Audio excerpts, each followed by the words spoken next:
Liverpool, how we doing? Listen, I have had such a great time with you guys so far. If you're just joining us for the first time, when we bring a guest out, I ask a few questions. We want you to get rowdy and loud and make them feel welcome. And then we're going to get you guys to the microphone so you can get interactive and ask questions as well. But I have told you I don't like to play favorites, but this is the panel that I have been fangirling over so much. I am so excited to welcome our next guest. Liverpool, please put your hands together for Luke Evans.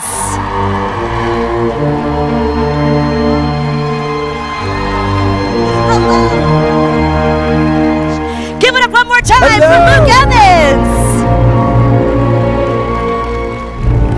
Wow. They are so excited to see you, and I am fangirling. I already admitted it. Hi, guys. Yes.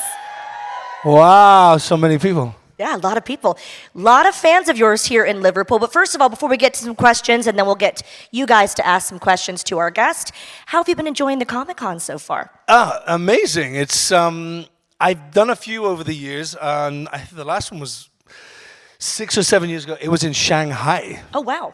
Yeah, and it was crazy and fun. It's lovely to meet people who are happy to see you. Yes. Yeah. We're so happy that you're here at Liverpool Comic Con, and we're going to keep you just for a bit. Then, by the way, if you haven't had a chance to meet Luke, he's going to be doing autographs and photo shoots here in Liverpool. But gosh, I don't even know where to start because your career is so amazing. Star of stage and screen. I've loved you in so many different things. Any career highlights for you that really stick out as something that you really particularly were proud of? Well, I try and be proud of everything I do because, you put a lot of work into each job and each role.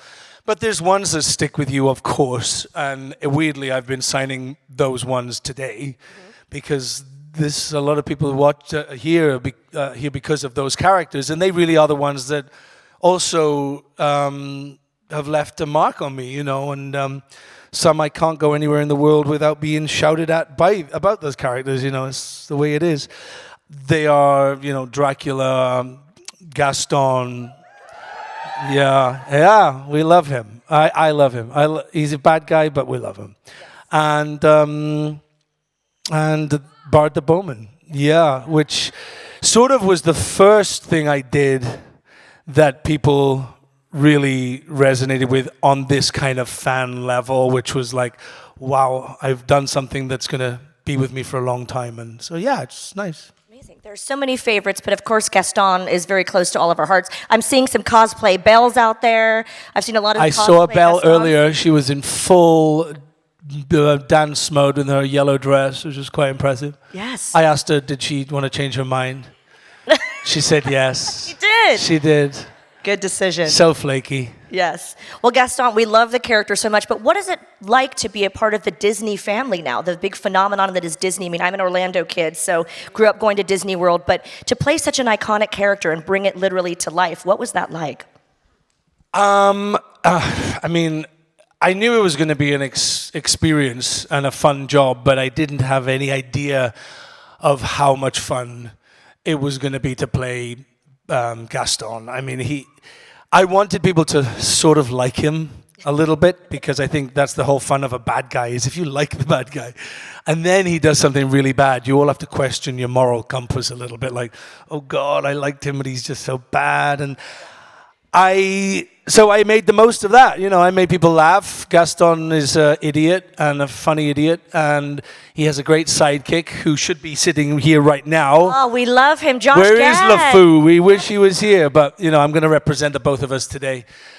And then what's weird is, you do the movie comes out, it makes over $1 billion, and everybody loves it.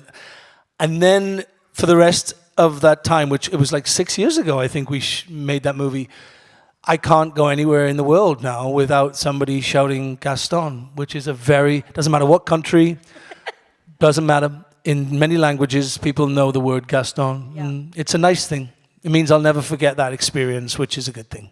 I'd imagine at pubs, they just want you to sing and want you to start smashing things. And does that happen a lot? Well, weirdly, the kids often ask me, where is my red jacket? Which is interesting because it means that the color and the jacket was as important to them as the character, which is interesting. Yeah. But they just either run from me in airports or they come up and want a photograph. I love that. Yeah. And the girls love Gaston the most. We don't mind him, do we, ladies? Which says a lot about girls liking bad guys. Yeah. That's a therapist's dream right there. I don't want to unbox that. There we go. There's a whole lot to unpack there for sure. Well, speaking of your vocal stylings, I mean, obviously you have an amazing voice, and we heard it as Gaston, but you have a new album out, A Song for You. Can you tell us about your music? Isn't it number 4 in the charts right now? Well, it was on Saturday. Congratulations. Yeah. I mean, it fluctuates all the time, but yeah, it was. It's my second album, and I did the first album probably because of Gaston, so I've got a lot to thank him for. And then just as lockdown was finishing, I had been writing music, and I decided to make a second album, and I wanted it to be different, and it's all very beautiful music that I love to sing. I did 2 duets, one with a fellow Welsh person, Charlotte Church, and then I sang a duet with Nicole Kidman. She said yes, and so she sang this amazing duet with me. Yeah, it's amazing to actually do, because I love singing. You know, I love acting, but singing is like my soul is in singing. So to get to do it on an album, and you know, and then people can listen to it, and hopefully enjoy it. It's really special for me. It's amazing. Well, we're going to ask you guys to go up to the microphones if you have a question. But one question from me: if we're talking about music and you singing with certain people, I mentioned this backstage. There's a great YouTube clip of you singing with the script in Cardiff, Wales, in your home country. You did a lovely rendition of Break Even to an amazing crowd in Cardiff. I did, yeah. Those boys were singing in my hometown, and they knew that I was in Wales also shooting a Welsh drama. And so they asked me if I'd sing on stage with them. I was like, yeah. It was amazing. I felt like a rock star. You sounded like a rock star. Really cool. You guys gotta check that on YouTube if you haven't already. We have some amazing cosplayers here, and as I mentioned, we have one right here at microphone number 1. Hello. Please feel free to introduce yourself. Looking good, sir. Thank you. My name's Josh. I'm a big fan. I'm a massive fan. Thank you. Gaston, Pinocchio, you were so good. And my question is, I want to be an actor myself. Have you got any tips and stuff like that to find someone new? Yeah, I mean, do you have any lessons or classes? I'm at a drama school. Oh, well then you're already on your way. Yeah. I mean, that's the best start, is to go to drama college or have acting lessons or singing lessons. Do you want to be an actor on film and screen? Or Yeah. Yeah, but you like to sing as well? Yeah, I love musical theatre. I'm gonna try and get some lessons, but I'm wondering if Well, you should just do it all. Do it all, because the more things that you're good at in this industry, the better chance you will of getting a job.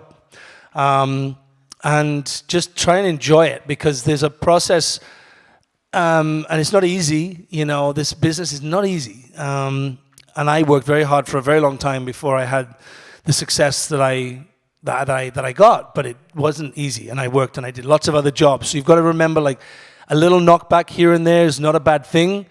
It's actually good, because it makes you stronger. And you just we got to be resilient as actors, you know, and you got to look at the big picture. And that's about it. You just got to, believe in yourself, and just absorb everything that you get, because that's important. And life experiences as well are very important as an actor, because you can pull on them sometimes when you play characters. So, yeah, good luck to you.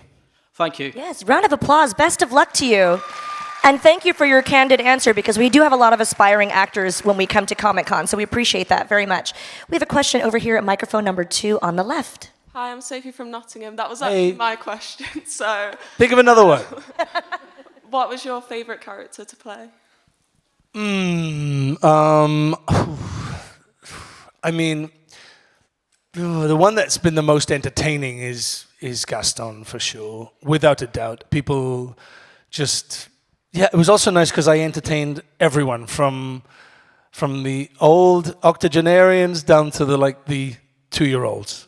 It sort of was an expansive entertainment audience, and I don't get to do that all the time, and that was nice. It was also the first time I did something for the whole family, because all my other stuff was sort of action and serious stuff, and then I did something for the kids. And I've got godchildren, and lots of friends have children around me, so I could entertain them too. So, Gaston.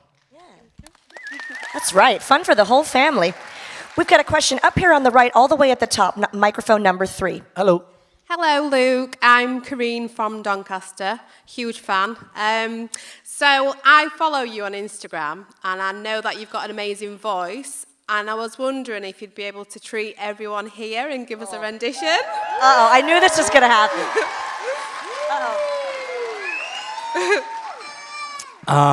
Okay. Yeah! Okay. I've been so many places in my life and time. I've sung a lot of songs. I've made some bad rhymes. I've acted out my life in stages with 10,000 people watching. But we're alone now, and I'm singing this song to you. Thank you. Wow. Pleasure. Thank you so much for putting you to work here in Liverpool. We're going to go to microphone. Thank you so much for that. Microphone number 4 up here on the left. Can you reach it? Yeah. Okay. My name is Heath from Congleton. Hello, buddy. And I was going to ask if you ever had a crush on someone in the cast of Beauty and the Beast. Oh, well, I mean, I have to say, being in Emma Watson's company, you are a little like, oh, it's Emma Watson. But I was very well behaved, and I was very. How about you? Did you have a crush on anybody in Beauty and the Beast? No. What? No. Not even Belle. I watched too much Harry Potter. Oh, fair enough. She's annoying in it. Say it as it is. Yeah. Out of the mouths of babes. Love you. Love that. We love some honesty here. Truth bombs here in Liverpool. We'll go back to microphone 1 here down on the right. Hello, Luke. Big Hello. fan.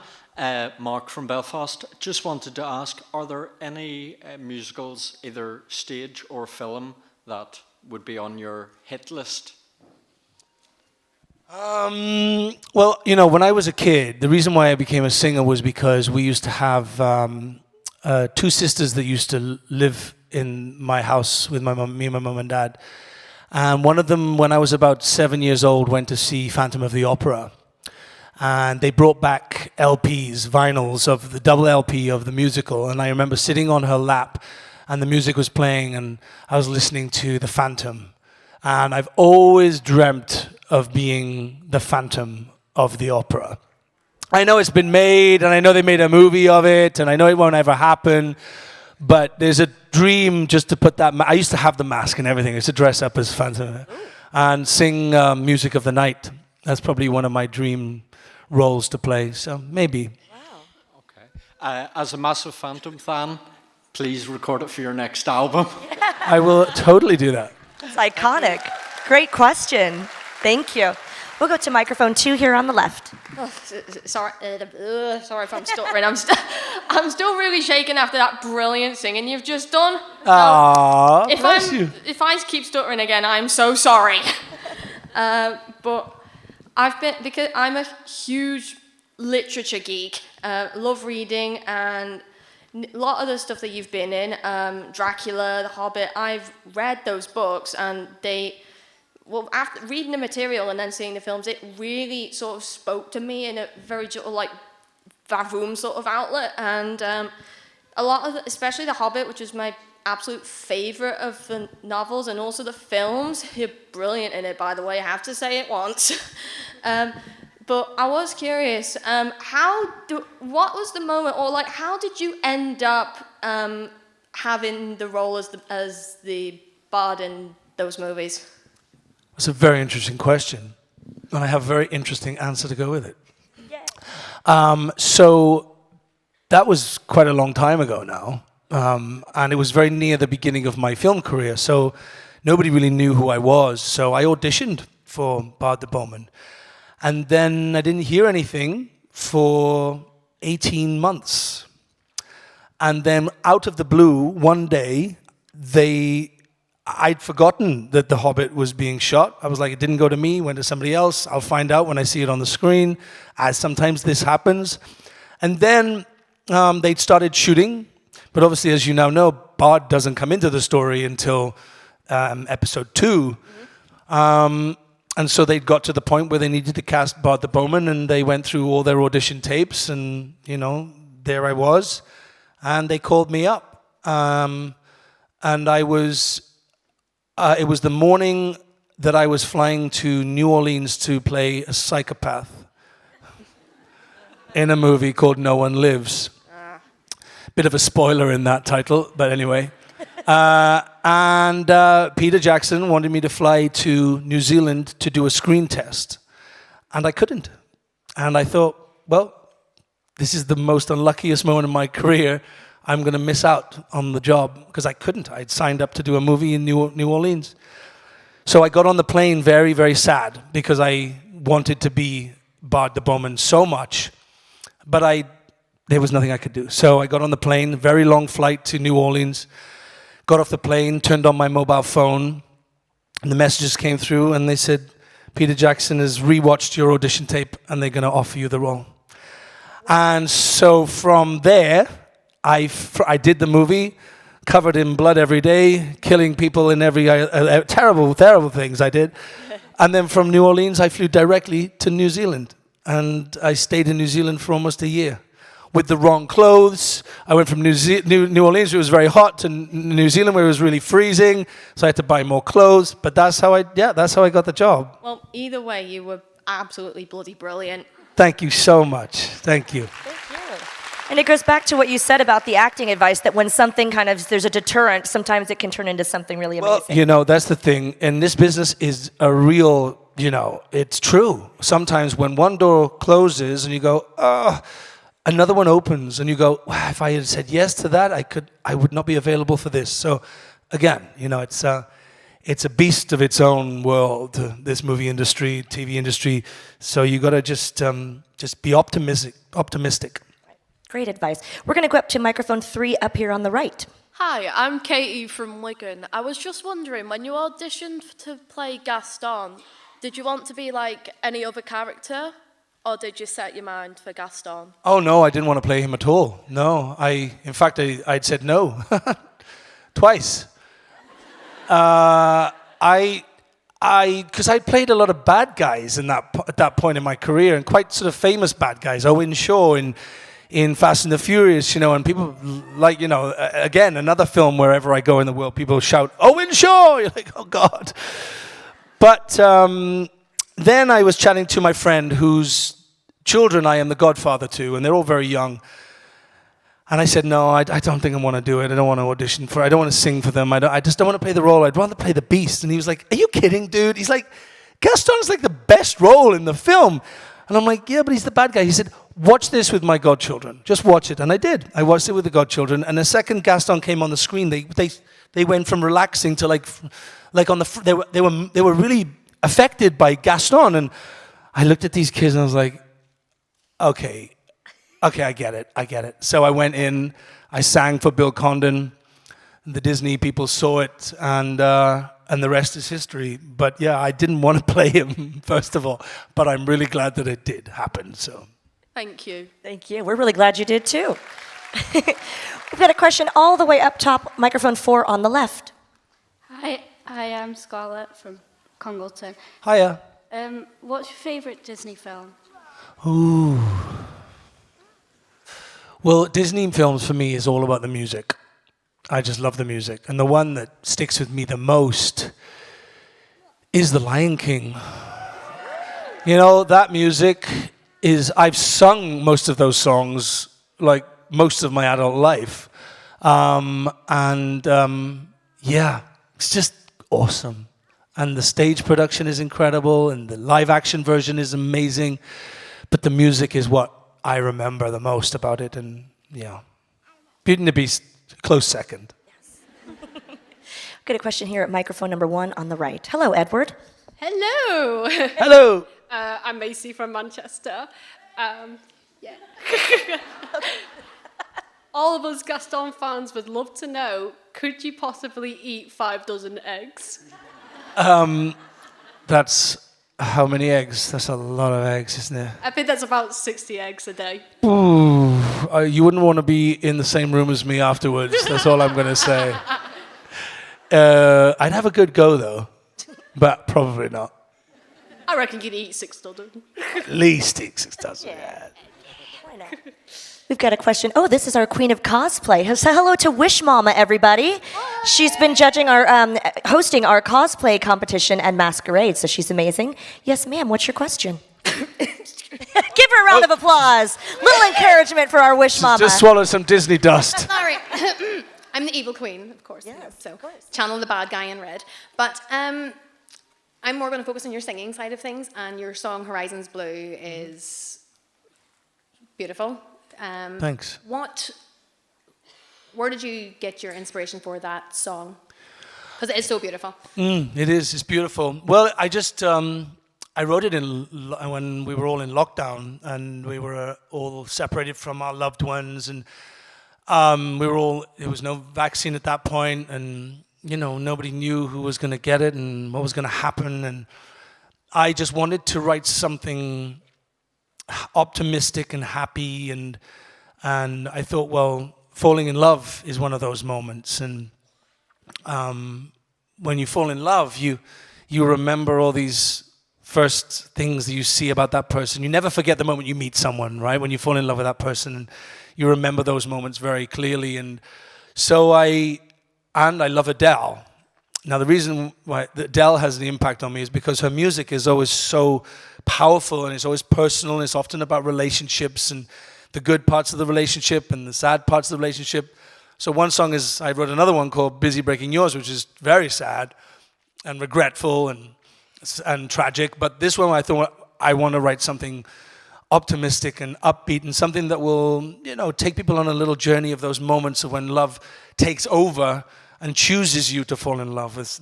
Someone chooses you, and I think that's a lovely idea that, if any of us are lucky enough to fall in love, that feeling of I was chosen to fall in love with you, which is a lovely sound. And so yeah, I'm a total romantic, guys. Aww. Total romantic. As someone married nearly 20 years, absolutely perfect song. Brilliant. Aww. Thank you so much. Thank you. You could hear the entire crowd go, she's not that wicked, is she? She's clearly a romantic. Heart of gold she's got there. We're going to go up to microphone number 3 up at the top on the right. Hi, Luke. Hiya. My name's Lee from Manchester. I'd like to say it's a pleasure to meet you. I think your film Dracula Untold was brilliant and absolutely amazing. I've seen some rumours on social media that you're doing Dracula 2. If it's true, what's the... I can't think of the word for it now. What's the premise? Story behind No, listen, I wish that was true. It deserves to be made, and I'm the first one to say it. But no, we're not shooting it, no. We need to get Universal to pull their socks up and do it, because I think there is a brilliant story to be had. I mean, also Gaston. Which one are we talking about? Dracula. The one with the teeth. Right, yeah. Likes blood, yeah. Yeah, that's it. Red is a theme, though, in these characters, which is what's also with you weird. and Red? Very strange. He's eternal, and so he can turn up anywhere at any time. But they need to do it soon, because I'm only getting older and older, and I'm going to need a lot of tucks and I know a guy to play him, because he doesn't get old. But no, I hear you, buddy. I wish they were making it too. So who knows? Well, all I'd like to say is, in the future, I hope you go far and pretty well. Thank you very much. It's very kind. You too. How lovely. Thank you so much. Pull up their socks. I've never heard that term before. Is that a Welsh It's a very thing? British thing, isn't it? Pull up your socks. I like it. Sort yourself out. We've got a question here at microphone 4 up on the left. Hello, Luke. I'm Sophia, and I'm from Haydock. Hiya. And I was wondering, what was your favourite moment of when you got Gaston? Oh, I'll tell you, it was, I know this moment, when in the opening sequence, a little town, and Belle is singing, and she walks through the town and the village, which was built to be a complete replica of the animation which in itself is mind-boggling, is how they did that. Even the geese around the fountain in the middle and all of that. And that day was very special because we had all the cast, all the amazing ensemble and the supporting actors. A lot of them were musical theater actors, and some of them I'd worked with in musicals a decade before. So I was surrounded by immensely talented people, and it was choreographed so beautifully. And I had to walk through the middle of it all and sing that line, "I'm going to make Belle my wife." And it was like, woo! It was like a magical moment. I got goosebumps just singing it. Look at that. Love it. Still got it. That's Disney magic for you guys. It never dies. Never dies. Never does. Oh my God, you're talking to me. I had Beauty and the Beast bed sheets. It was my favorite Disney film. I was obsessed with Belle. And You speaking still of Belle, or do? I still do, actually. There we go. Yeah. There's the truth. Let's have the truth. Is that weird? No, not at all. Well, speaking of Belle, ladies and gentlemen, we have an amazing cosplayer over here who is a beautiful Belle. Speaking Give of- her a round of applause. And she's got a question at microphone 2. Hello, Belle. Hello, it's so nice to speak to you. I myself am a musical theatre actress. I'm currently in my second year at a theatre school down in London. Fabulous. And I know you said about singing was such a passion for you. And as someone who's a really big nerd, as well as loving that side of singing, I was just wondering, like, what's your favourite passion in musical theatre or theatre in general, and how do you keep that passion alive? Well, what's wonderful about musical theatre is, firstly, the music is part of the story, and it's not a soundtrack. It's a cast member. Like the music and the themes and the melodies that follow through a whole musical, they carry you emotionally through the story. And I've always loved that part of what musical theatre stands for. And some of those songs are, you know, they're eternally relatable. And there's nothing more special than being on a stage in front of, you know, 1,000 people or 3,000 people or whatever, and singing songs and making people emotional or happy. You know, it's a magical thing that happens on stage with musical theatre, and I think it's unique only to musical theatre. And if anyone is lucky enough to stand on a stage and sing a song to an audience, all in the darkness, but looking the same way at you, there's nothing quite like it. It's very, very special. Thank you so much. Thank you. My pleasure. Keep enjoying it. Thank you. We're going to go to microphone number 3 up at the top right. Hello, my name is Archie. Hello, Archie. I'm from North Wales. Oh, fabulous. What are your hobbies when you're not acting and singing? Oh, well, at the moment, I don't have much time because all I do is sing and act and attend every Comic-Con. I'm right here. It's like, no, but when I'm not working, well, I never stop singing. I sing all the time in the shower or in the car. In the car is very good, unless you're in the traffic lights and people are looking over thinking you're crazy. But I like to travel. I like to stay fit. I like to go out for dinner to nice restaurants and eat really nice food. But traveling is probably the thing that I do the most. I love to travel. And one day, Archie, you'll be traveling a lot. And you can visit all these wonderful places in the world and take lots of photographs and send a postcard home to your granny, which is what I did. Thank you. No problem. Thank you, Archie. We've got a question over here at number 4 up top. Hi. Hiya. I'm going to try and breathe. Good idea. Sorry. That's all right. I'm going to have to be a bit brave here so I don't cry, because I really wanted to thank you so much, because when Beauty and the Beast was first announced to be put in production by Disney, and obviously they announced that you were going to be playing Gaston, I was terrified because I grew up with Beauty and the Beast, and it was a big film in my childhood. But when I went to the cinema and you just came on and you were just brilliant, and it just brought this childhood magic back. And I started crying because I'd been going through a hard time. I'd been going through the process of being diagnosed with autism spectrum disorder. So I just wanted to thank you so much for all the effort and brilliance you put into that role. That's my absolute pleasure. And that's why I do what I do. For those kind of stories, to help people through a moment, you don't realize when you're making a show or whatever it is, that sometimes it affects people that you'll never meet in many different ways. And so it's lovely that you were brave enough to stand up there and tell us that story, because that means a lot to me. And I'm sure other people in the room have been affected in a positive way for you telling that story. So well done and thank you. Thank you. Thank you so much.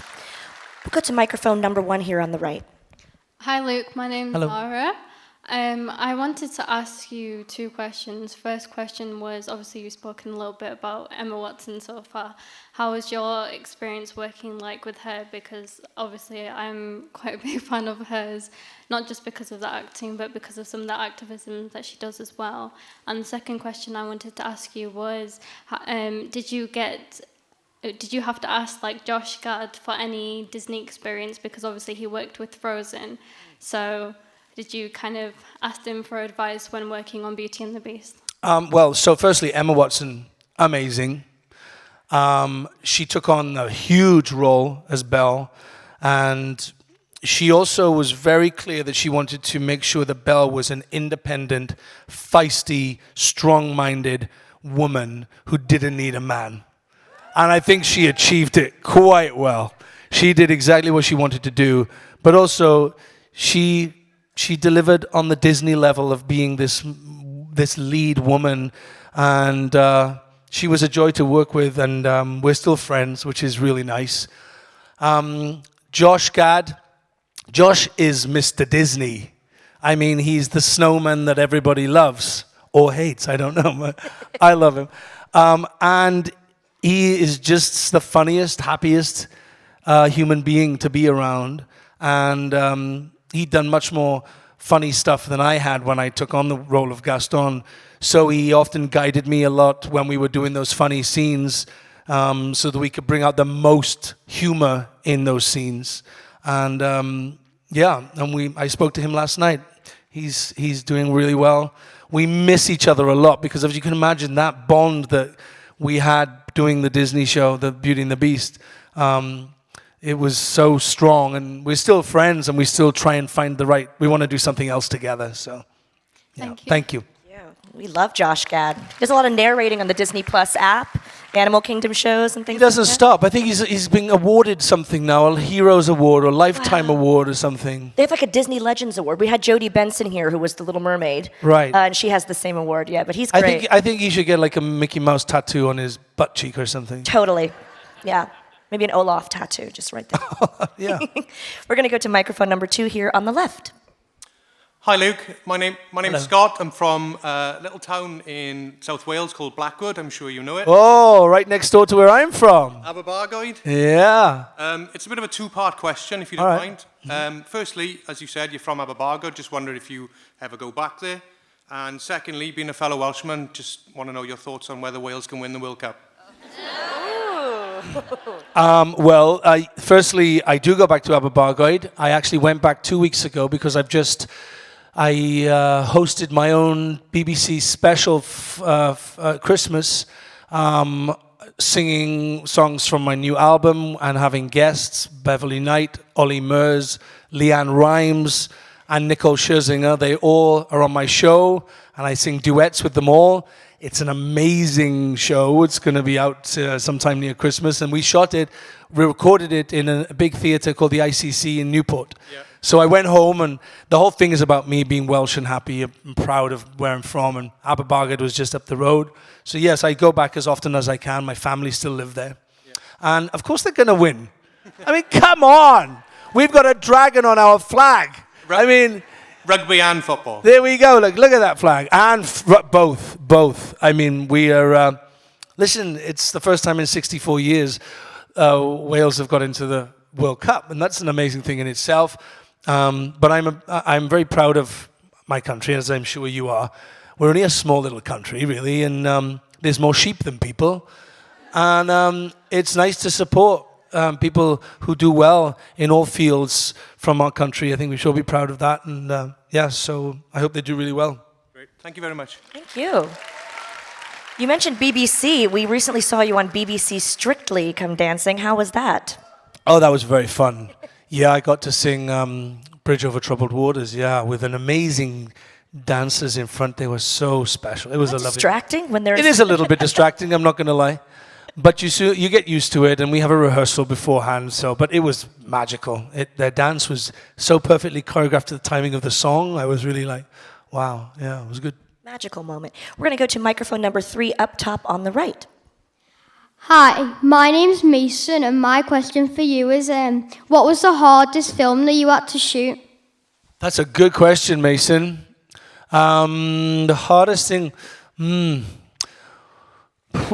possibly the thing that I've just finished. Well, not just finished. I finished in March, but it's on Apple TV Plus next week, and it's called Echo 3. Maybe a bit boring for you, Mason, but your dad might enjoy it. But that was 10 months in a country called Colombia, and we worked in the jungles, we worked in the mountains, I worked in the snow of New Mexico, and I play a soldier. So I'm always with a rifle and having to acclimatize to these different environments and avoiding scorpions and tarantulas and poisonous snakes all over the jungle floor, which I was crawling in most of the time. So yeah, that was quite a challenging show for me. Thank you, Mason. We have time for maybe 1, if not 2 more questions. We're going to go to microphone number 4 up top on the left. Oh, hi Luke. I'm Emma. I'm from Chester. Hiya. And basically my question was, you've played Bard the Bowman, and you've done a lot of action films and sword fighting, and I saw you in The Alienist as well, which I thought you were really good in.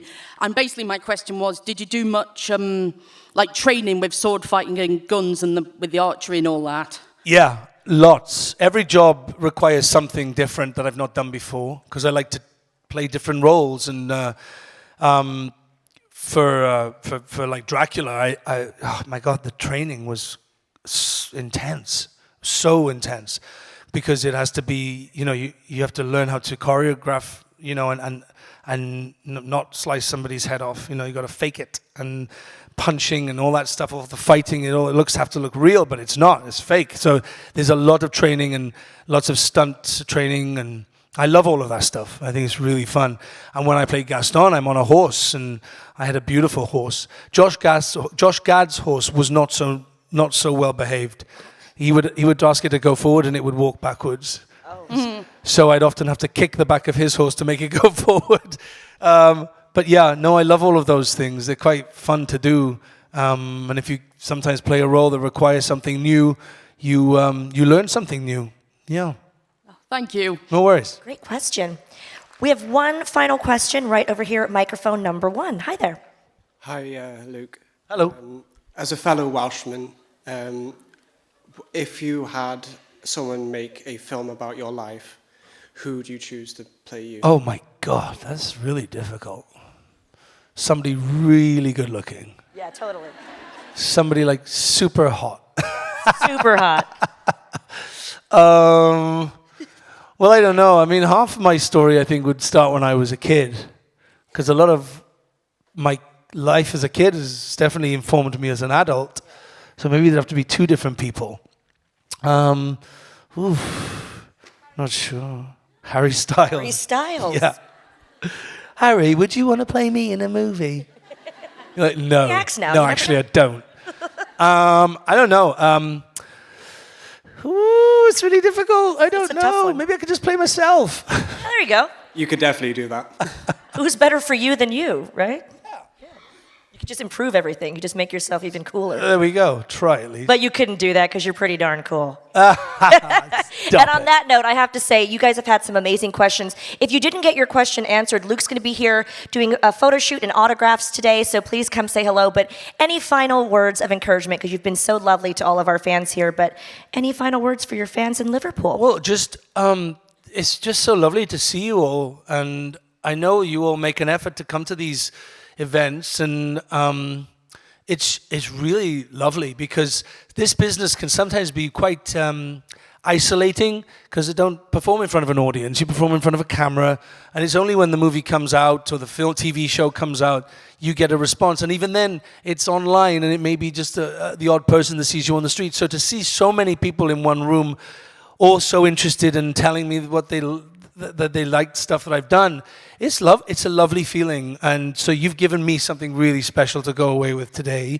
and I just hope I gave you something special to go away with also. So thank you very much. Absolutely. Thank you for the memories. Wishing you continued success. Liverpool, give it up one more time for Luke Evans.